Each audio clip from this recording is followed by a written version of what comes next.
तस्मादस्वा अजायन्त ये के च उभयादतः गावो हजज्जिरे तस्मात् जाता अजावयः। मंत्रार्थ। च और तस्मात् उससे, ये जो, के कोई, उभयादतः दोनों ओर खाने वाले, अश्वा अश्व घोड़े, अजायंत उत्पन्न हुए, तस्मात् उससे, ह ही गावो गऊ, जज्जिरे उत्पन्न हुए, तस्मात् उससे, अजावयः बकरी भेड़, जाता उत्पन्न हुए। भावार्थ। जिस तरह परमात्मा ने वेद का ज्ञान सभी के कल्याण के लिए दिया, उसी प्रकार अश्व गऊ भेड़ बकरी आदि भी प्रकृति के संरक्षण तथा संतुलन के लिए उपयोगी सृष्टि है। पदार्थ मूल निरुक्त। च अव्यय तस्मात् सर्वनाम, ये सर्वनाम, के सर्वनाम, उभयादतः उभय दोनों, अद खाना खिलाना नष्ट करना, अश्वा अस व्याप्त होना पाना पहुँचना संग्रह करना ढेर करना, अजायंत जन उत्पन्न होना, ह अव्यय गावो गु बोलना मनन करना, जज्जिरे जन उत्पन्न होना, जावय अजावयः अज अवयः अज स्थापन गमन प्रक्षेपण, अव रक्षा करना, जाता जन उत्पन्न होना। ओम गम ब्रह्म।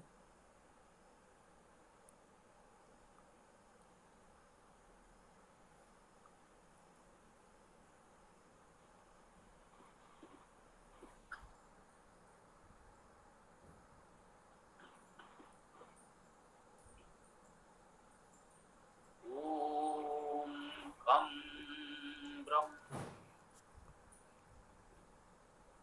यजुर्वेद अध्याय 21 का अष्टम मंत्र 8वां मंत्र आज प्रस्तुत कर रहे हैं।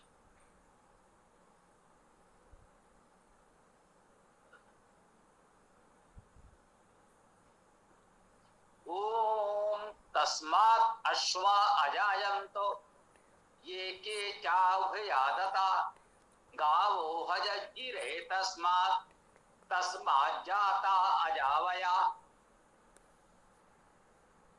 तस्मात् उससे सर्वनाम है, स्पष्ट अर्थ है उससे, अश्वा अजायंत अश्व उत्पन्न हुए, अजायंत में जन धातु है, उत्पन्न होना उत्पन्न करना, उससे अश्व उत्पन्न हुए,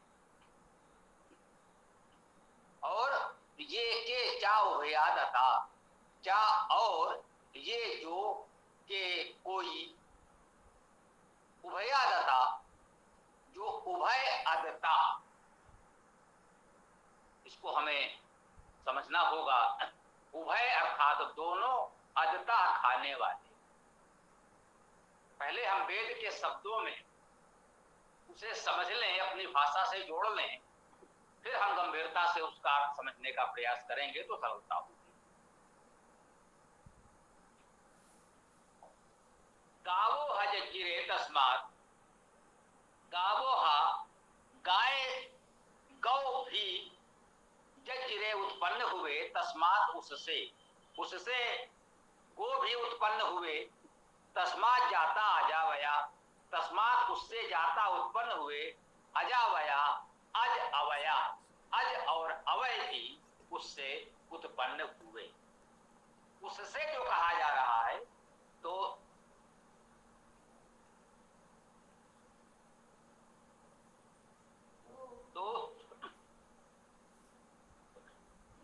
उससे का तो सीधा संबंध हमें उस परमेश्वर परमात्मा से ही है। जैसा कि हम जानते हैं ये यजुर्वेद का 21वां अध्याय अथवा पुरुष सूक्त ऋग्वेद में जो है, यह सृजन का सूक्त है, सृष्टि क्रम का सूक्त है। इसमें सृष्टि कैसे उत्पन्न हो रही है ये बताया जा रहा है। तो कह रहे हैं तस्मात् उससे, अर्थात उस सर्वव्यापी परमेश्वर से, परमात्मा से, अश्व उत्पन्न हुए। ये अश्व क्या है इसे समझना होगा। अश्व में अश्व धातु है जिसका अर्थ होता है व्याप्त होना, संग्रह करना। आशु गति तीव्र गति करना भी है और असन करना खाना भी है। अश्व धातु है तो किसी अश्व धातु से असन बना, इसका अर्थ है खाना, भोजन करना। और अन उपसर्ग लग गया नकारात्मक में तो अनशन हो गया, अर्थात न खाना, भोजन न करना। ये अश्व धातु से बने। किसी अश्व धातु से अश्व बना तो अश्व का अर्थ ये भी कह सकते हैं भोजन करने वाले सभी प्राणी इसमें सम्मिलित हो गए, एक अर्थ तो ये ले सकते हैं। और अश्व धातु का अर्थ है व्याप्त होना। जो व्यापक है उसे अश्व कहा गया। तो जहां पशु प्राणी के स्थान पर जो बहुत व्यापक विस्तृत हैं, आकाश, वायुमंडल, पृथ्वी आदि बड़े बड़े जो सृष्टि के स्वरूप हैं, उनको भी ग्रहण कर सकते हैं। ये तीव्र गति करना, सुगति करना का अर्थ है, अर्थात जो वेगवान है, तीव्रगामी हैं, उनको ग्रहण कर सकते हैं। इसी अर्थ में लौकिक भाषा में एक विशेष पशु को अश्व कहते हैं।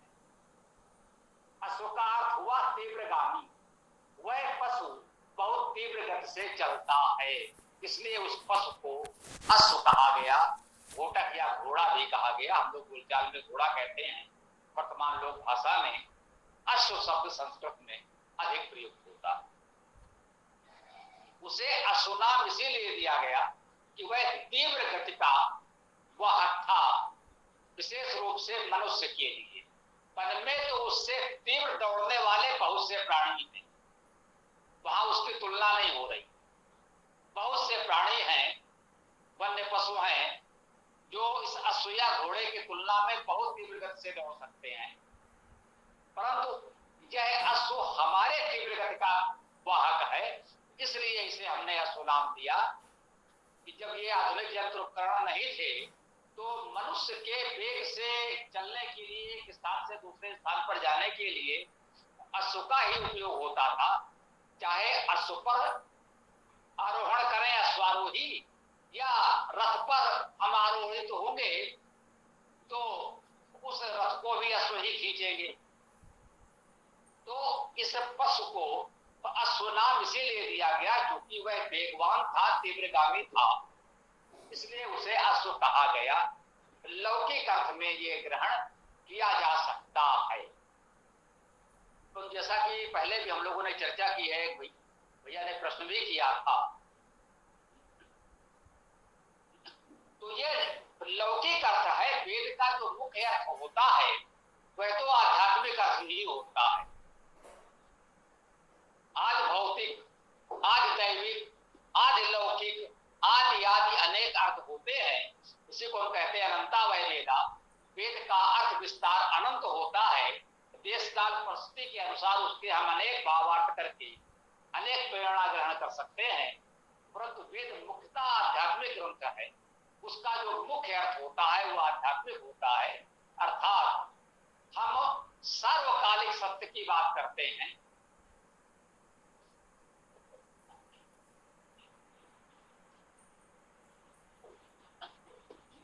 हम परमात्मा की बात करते हैं, उसके उपासक की बात करते हैं और उसकी सृष्टि इस प्रकृति की बात करते हैं, तो वेद इन्हीं की चर्चा करता।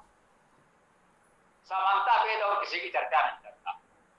वो उस परमात्मा के ब्रह्म की चर्चा करेगा, उसके उपासक की चर्चा करेगा, या इस सृष्टि की प्रकृति की चर्चा करेगा। वेद में यही,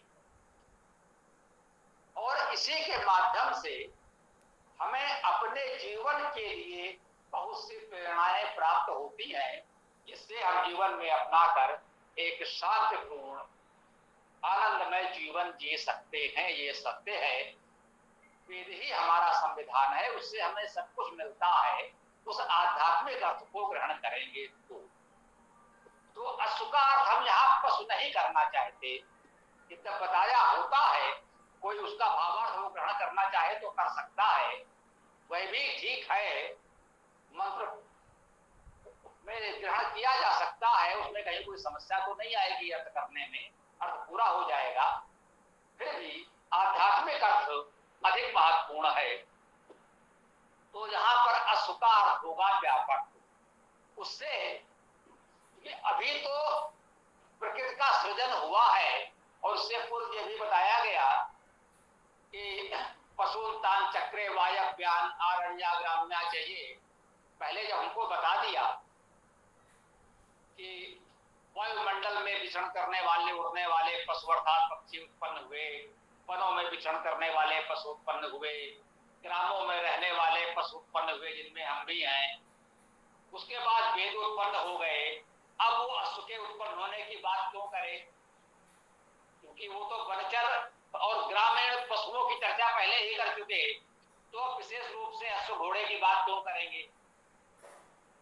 तो यहाँ अश्व का शाब्दिक अर्थ जो है धातुज अर्थ है, जो वेद का आध्यात्मिक अर्थ है वो यही है व्यापक, यह अधिक उपयोगी है। उससे ये व्यापक प्रकृति का उत्पन्न होना यहाँ बताया जा रहा है। जो व्यापक विस्तृत प्रकृति है उससे उत्पन्न हो रही है ये के क्या उभयादता, और ये जो दोनों को खाने वाले हैं, उभय का अर्थ है दोनों, अदता का अर्थ है खाने वाले, अद धातु का अर्थ है खाना। ये सहज भाव से सभी लोग जानते हैं, अद धातु का अर्थ है खाना, उभय अदता दोनों खाने वाले।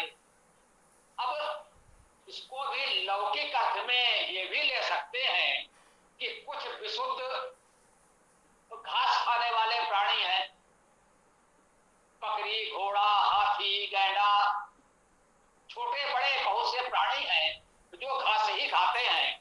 वे किसी भी परिस्थिति में मांस नहीं खा सकते, भले मर जाएं, उन्हें घास नहीं मिलेगी तो मर जाएंगे, लेकिन मांस खाकर जीवित नहीं रह सकते। प्रकृति ने उनके शरीर में मांस खाने की व्यवस्था दी ही नहीं। तो ऐसे ही कुछ मांसाहारी प्राणी हैं, उन्हें यदि मांस नहीं मिलेगा तो वे मर जाएंगे, तो किसी परिस्थिति में घास खाकर जीवित नहीं रह सकते। प्रकृति ने उनके शरीर में घास के पाचन की व्यवस्था ही नहीं दी है, ये उनकी सीमा है। कुछ घास खाने वाले प्राणी हैं, कुछ मांस खाने वाले प्राणी हैं। यहाँ कह रहे हैं उभय अदता, जो दोनों को खा सकते हैं। तो प्रकृति में ऐसे पशु प्राणी भी हैं जो दोनों को खा सकते हैं। चींटी भी आपका अन्न भी खा लेती है, गेहूं, चावल, रोटी, चीनी, गुड़, ये भी चींटी खा लेती है। और आपने देखा होगा चींटी कीड़ों को भी ले जाती है, उन्हें भी खा लेती है। तो छोटे से चींटी से लेकर कुत्ते आदि बहुत से प्राणी हैं, और उनमें कह लीजिए मनुष्य भी है।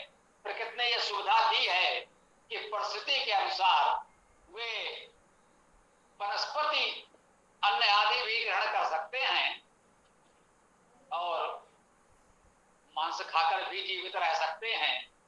तो उभयादता से इसका संकेत माना जा सकता है। जैसे कोई कहे साहब वेद में ये लिखा है उभयादता, तो भाई प्रकृति है, प्रकृति में ऐसे प्राणी हैं, तो उनका उल्लेख यदि वेद में है तो इसमें क्या हानि है। बिल्कुल ठीक है, हो सकता है, होना चाहिए, कोई समस्या नहीं है। तो इसका एक विशेष परिस्थितियों में हम विपरीत स्वभाव के गुणों को ग्रहण करके अपना करके निर्वहन कर सकें, ये संकेत हो सकता है। दोनों को खाने वाले यदि हम आध्यात्मिक अर्थ में ग्रहण करें तो क्या ग्रहण करेंगे, इसको हम इस रूप में कहना चाहते हैं। महत्वपूर्ण बात है, जरा ध्यान से समझने का प्रयास कीजिएगा। हम जो कहना चाहते हैं, आज के समाज में जो हम देख रहे हैं, कुछ अति भोगवादी हैं। जैसे कहीं से कुछ भी मिले, भोग विलास में मगन यही जीवन है।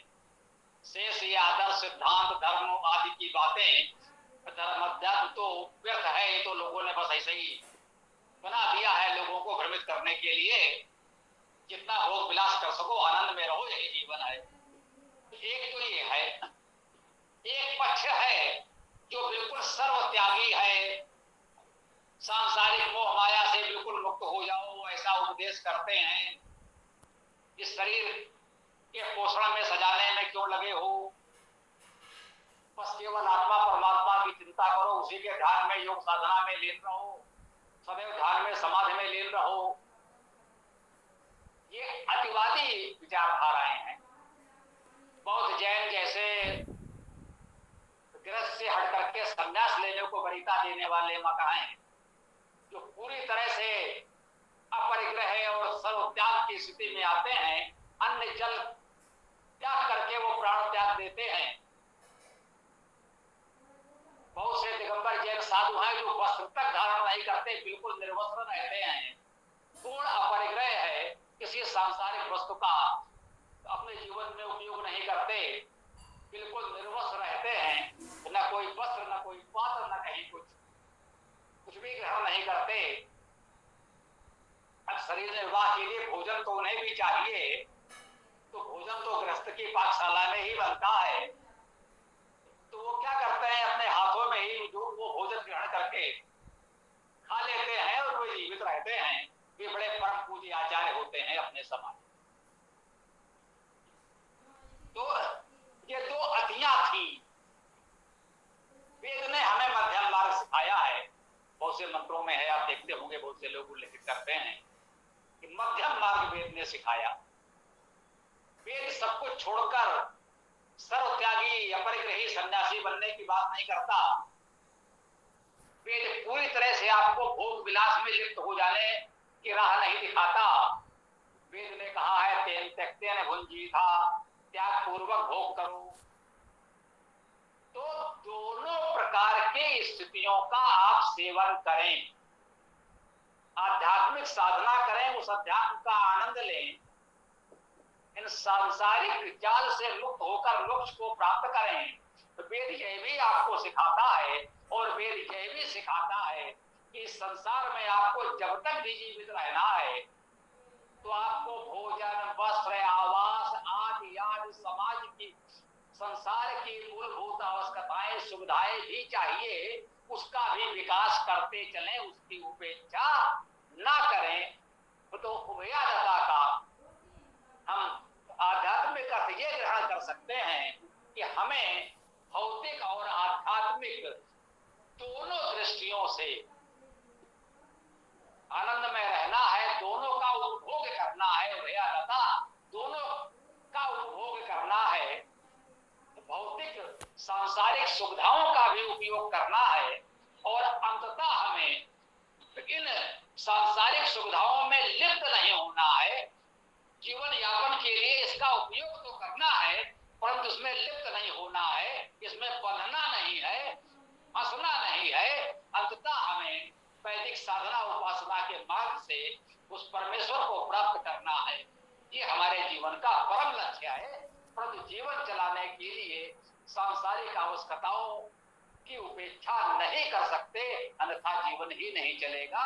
वेद का मुख्य संदेश यही है। हम चाहे तो उभयादता से यह महत्वपूर्ण आध्यात्मिक संदेश ग्रहण कर सकते हैं।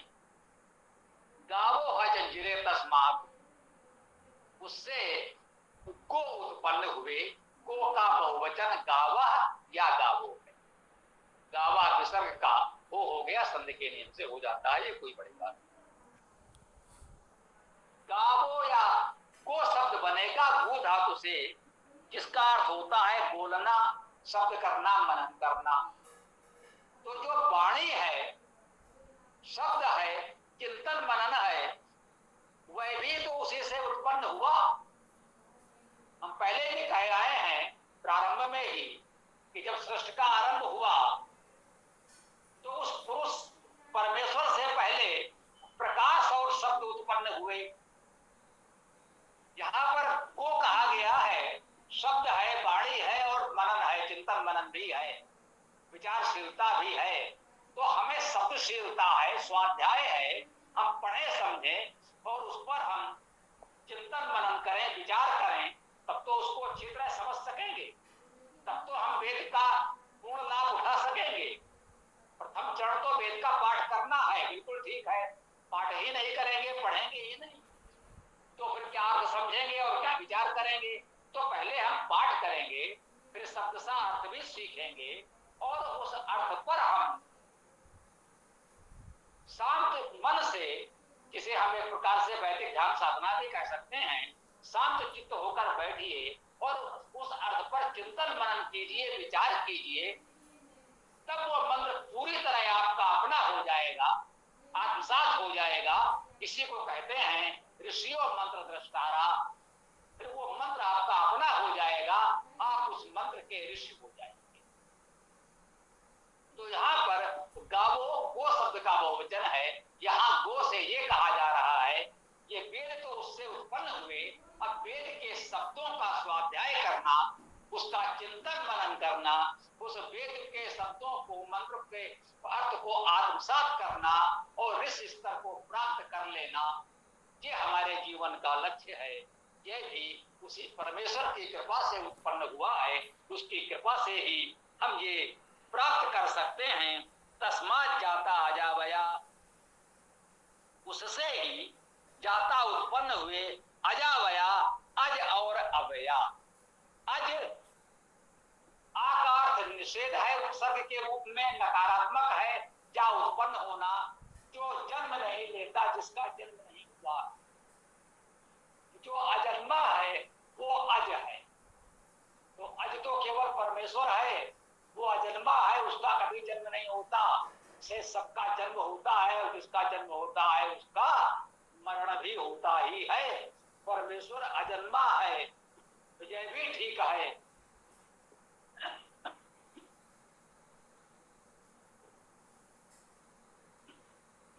अज और अवया, अवधातु का अर्थ है रक्षा करना, अवया का अर्थ हुआ रक्षक या रक्षणी। अब यहाँ पर कहा जा रहा है, इसको समझने की बात है, तस्मात् जाता अजावया, अज और अवय उससे उत्पन्न हुए। अब अज का अर्थ यदि हमने कर दिया अर्थात उपसर्ग मान ले नहीं, और जा का अर्थ उत्पन्न होना अर्थात जो अजन्मा है, और फिर हम कह रहे हैं तस्मात् जाता उससे उत्पन्न हुआ, तो जो अजन्मा है वो उत्पन्न कैसे हुआ? ये तो हो ही नहीं सकता। हम कह रहे हैं उससे उत्पन्न हुआ, और उत्पन्न कौन हुआ? जो अजन्मा है। तो जो अजन्मा है वो उत्पन्न नहीं हो सकता। इसका क्या अर्थ हुआ? इसका अर्थ हुआ कि अज का जो ये अर्थ हम करने का प्रयास कर रहे हैं, अजन्मा, यह अर्थ असत्य है, यह ठीक नहीं है, स्वीकार करने योग्य नहीं है। हमने आपको बताया कि इस प्रकार अर्थ तो किया जा सकता है, अज का अर्थ अजन्मा होता है, बिल्कुल सत्य है, परंतु यहाँ पर यह अर्थ हम ग्रहण नहीं कर सकते, क्योंकि कह रहे हैं उससे अज उत्पन्न हुआ, और जो उत्पन्न हुआ वो अजन्मा नहीं हो सकता।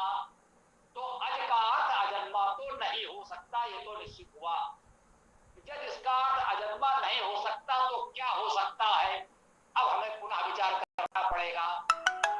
वेद का अर्थ कैसे करना है ये सीखते जाइए, जो मैं आपको सिखाना चाहता हूँ ये महत्वपूर्ण है। अज का अर्थ अजन्मा होता है, परंतु इस मंत्र में यहाँ ग्रहण नहीं किया जा सकता। किसी अन्य मंत्र में अज शब्द का अर्थ अजन्मा हो सकता है, जब वो परमेश्वर के लिए आएगा। वहां जब अज का अर्थ अजन्मा होगा तो अज परमेश्वर का नाम होगा, तब हम उसे अज कहेंगे। यहाँ पर अज का अर्थ अजन्मा इसलिए नहीं हो सकता, कह रहे हैं उससे उत्पन्न हुआ, तो अज का क्या अर्थ होगा? अज गत्यर्थक धातु है, अज धातु का अर्थ है चलना, जाना, गति करना, प्रक्षेपण करना, आदि आदि स्थापन करना भी है। अज धातु का अर्थ है स्थापन, गमन, प्रक्षेपण करना। तो उससे या उस परमेश्वर से गति उत्पन्न हुई, स्थापन उत्पन्न हुआ, प्रक्षेपण उत्पन्न हुआ। उसी ने तो इन आकाश गंगाओं को, संपूर्ण प्रकृति को, सृष्टि को, सूर्य आदि को अपने अपने कक्षा में स्थापित किया। ये जो सब उचित स्थापना कर दी गई, ये स्थापन उससे ही उत्पन्न हुआ। इनमें जो गति है अपनी अपनी कक्षा में परिभ्रमण कर रहे हैं, यह गति भी उससे ही उत्पन्न हुई, ये भी परमेश्वर की दी हुई गति है। उसने ये व्यवस्था बनाई है को उत्पन्न किया है, उस सिद्धांत के अनुसार ये सभी गतियां हो रही हैं। स्थापन हुआ, गति हुई, प्रक्षेपण हुआ, जो कुछ हुआ संपूर्ण सृष्टि जिस व्यवस्थित रूप में संचालित है, चाहे गति, स्थापन, प्रक्षेपण, उस परमेश्वर ने ये तो बनाया, उसी ने उत्पन्न किया। अवकार हुआ रक्षा करना, अवय का अर्थ है रक्षण, रक्षणी। ये संपूर्ण सृष्टि उसने बना दी, अपनी अपनी कक्षाओं में सबको स्थापित कर दिया, सबको उचित निश्चित गति प्रदान कर दी। अब उनकी रक्षा भी तो करनी है। ये ऐसे घूमते घूमते टहलते एक दूसरे से टकरा जाए, नष्ट हो जाए तो नहीं। ईश्वर ने उनके सुरक्षा संरक्षण का प्रबंध भी वही कर दिया। सबकी कक्षाएं निर्धारित, अपनी अपनी कक्षा में परिभ्रमण करो, अपनी कक्षा का अतिक्रमण मत करो, एक दूसरे की कक्षा में अतिक्रमण करके टकराने मत जाओ। ये पूरी व्यवस्था परमेश्वर ने बना दी। ये सब कुछ उससे ही उत्पन्न हुआ। जैसा कि हमने कहा कि बहुत साधारण दृष्टि में लौकिक अर्थ में असुकार्थ घोड़ा उत्पन्न हुआ, शाकाहारी मांसाहारी सभी पशु उत्पन्न हुए, उससे गायें उत्पन्न हुई, अजकार्थ बकरा और अवैकार्थ भेड़, बकरी भेड़ उत्पन्न हुए। ये अर्थ भी किया जा सकता है, परंतु वेद की गरिमा के अनुकूल इतना साधारण अर्थ नहीं हो सकता। ये आज लौकिक अर्थ हो सकता है, बच्चों के समझने के लिए हो सकता है, परंतु ऋषि स्तर पर जब आप विचार करेंगे तो वेद का कितना गंभीर आध्यात्मिक अर्थ है, वही सर्वकालिक सत्य है। उसी को हमें ग्रहण करना है, उसी को आत्मसात करना है। यही हमारा मुख्य धर्म है। तो अब हम इस मंत्र की चर्चा को यहाँ विराम देते हैं। आगे आप लोगों को जो भी प्रश्न हो, विचार हो, रख सकते हैं, इसको आगे बढ़ाएं।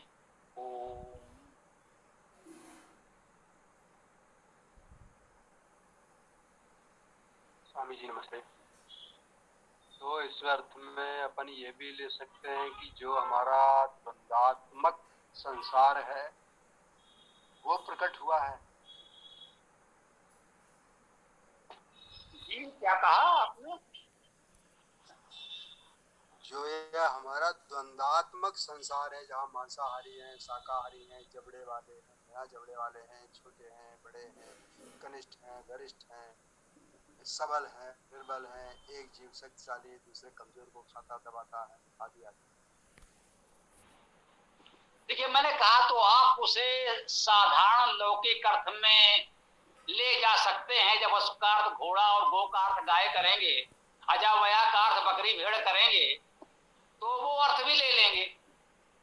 परंतु जो इसका मुख्य अर्थ है वो आध्यात्मिक है और उसकी गरिमा का हम ध्यान रखेंगे तो ये कह सकते हैं थोड़ा सा छोटे स्तर की बच्चों वाली बात हो जाएगी, जिसको इस गंभीरता को न समझ पाने के कारण साधारण अर्थ करके जो यूरोपियों ने कभी कभी कह दिया कि वेद तो गृहणियों के गीत हैं, वहां गाय भेड़ बकरी की चर्चा हो रही है, तो कोई बात नहीं, हमने उसको दूसरे रूप में लिया कि आप ये मानते हैं कि कोई समय था, हमारा स्तर तो ये है कि हाँ गणनीय भी वेद गाते थे, ये बहुत अच्छी बात है, हम इसको इस रूप में ग्रहण कर सकते हैं। परंतु ये ध्यान रखें कि वेद को उसकी गरिमा के अनुसार पढ़ा जाए, उस अनुसार उस स्तर पर अर्थ ग्रहण किया जाए, जिसे हम लोग आध्यात्मिक अर्थ कहते हैं, तो उत्तम है। और देश काल परिस्थिति के अनुसार उसका आदि भौतिक, आदि दैविक, आदि लौकिक आदि अर्थ ग्रहण किए जाते हैं। जो हमने कहा अनंता वै वेदा, वेद के अनंत अर्थ हैं और सभी भावार्थ अवसर के अनुकूल ले सकते हैं। हाँ, वही धातु अर्थ से बहुत दूर न जाए तो सब स्वीकार्य है, ठीक है। वो अर्थ तो हमने बताया कि हाँ वो भी हो सकता है, ठीक है ना।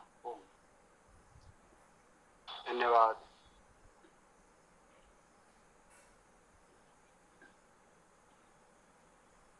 और किसी का कोई प्रश्न, कोई बात कहनी हो तो कह सकते हैं।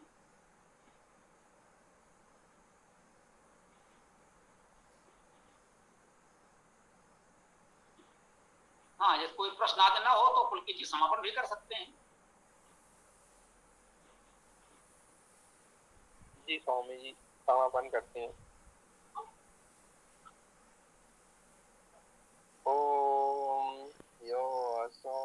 आदित्य पुरुषः सोऽसो अहम् ओम खम ब्रह्म ओम खम ब्रह्म। नमस्ते सभी साथियों को।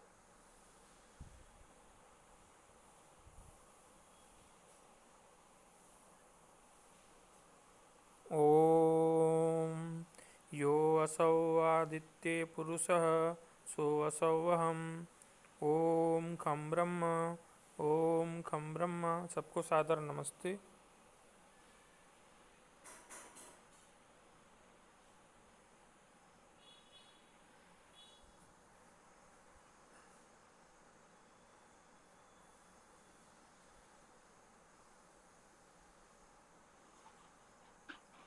ओम यो असौ आदित्ये पुरुषः सोऽसौ अहम् ओम खम ब्रह्म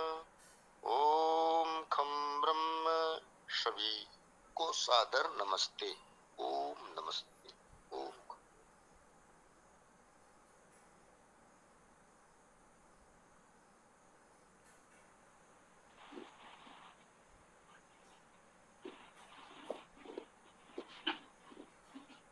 तो आज की चर्चा को यहाँ विराम देते हैं। कल सायंकाल 7:30 बजे इस कक्षा में हम लोग पुनः मिलेंगे। ओम स्वस्ति, ओम नमस्ते, ओम खम ब्रह्म, ओम खम ब्रह्म, ओम